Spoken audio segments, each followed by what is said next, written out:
All right.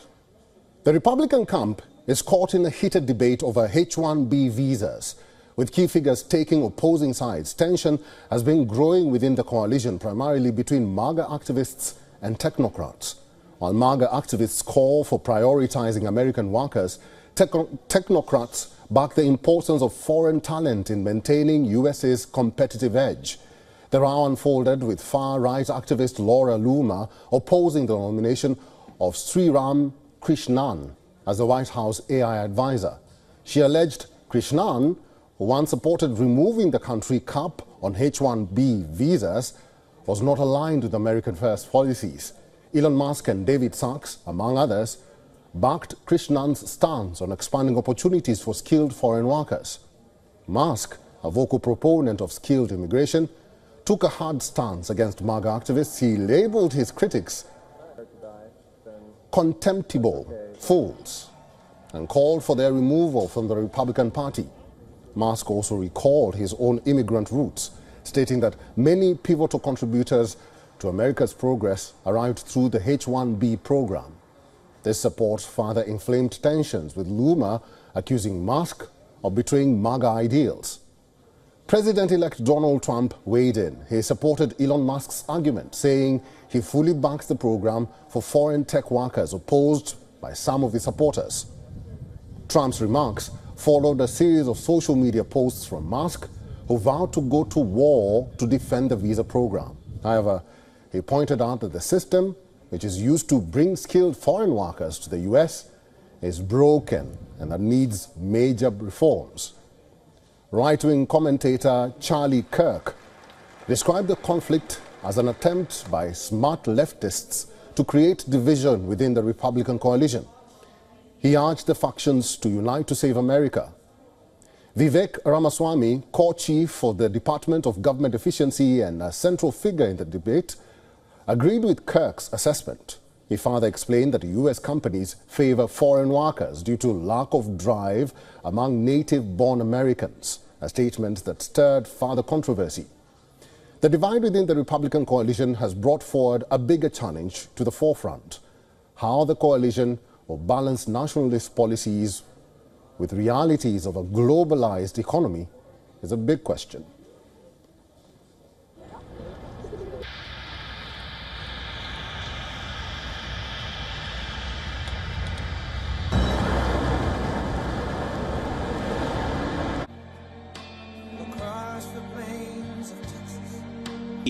An uncommon virtue.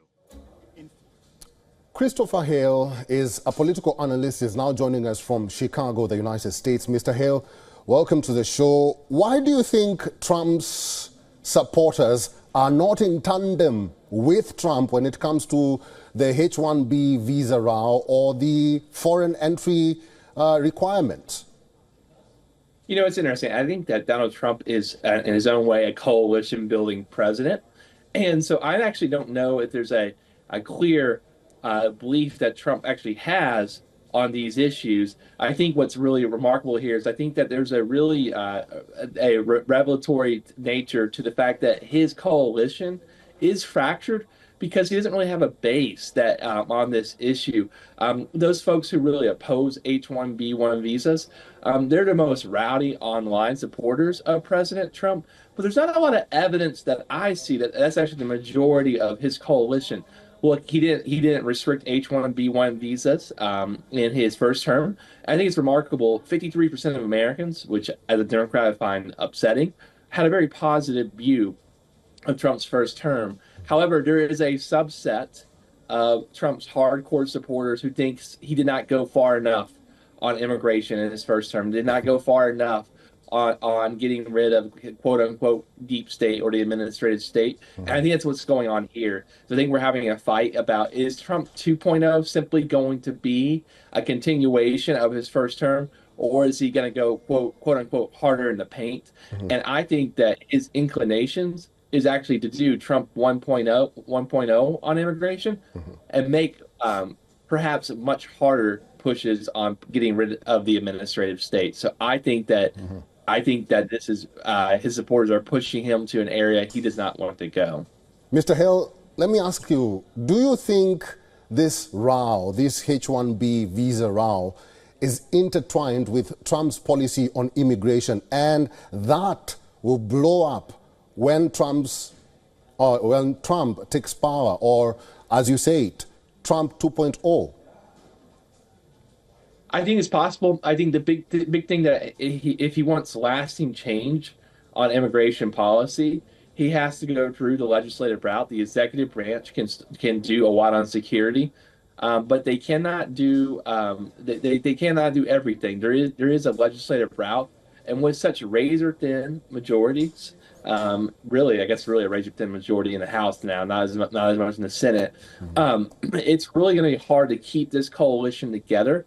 And so I think this could be a fracture. If I'm Donald Trump, I take the executive action route completely on immigration. I don't bring up the legislative fight because I think the legislative fight's not going to go in his favor because it's going to fracture the Republican Party.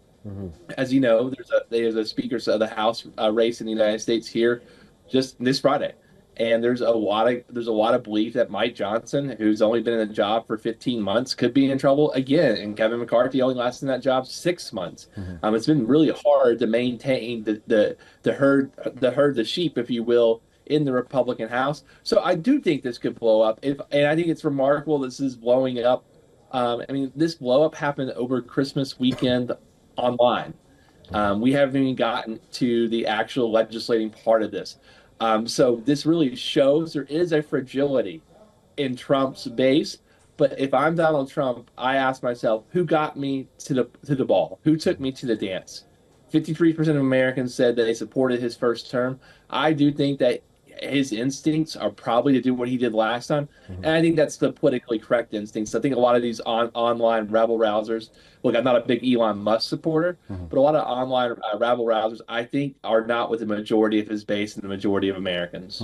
Christopher Hale, as we wind up this conversation, very quickly, it's a yes or no answer.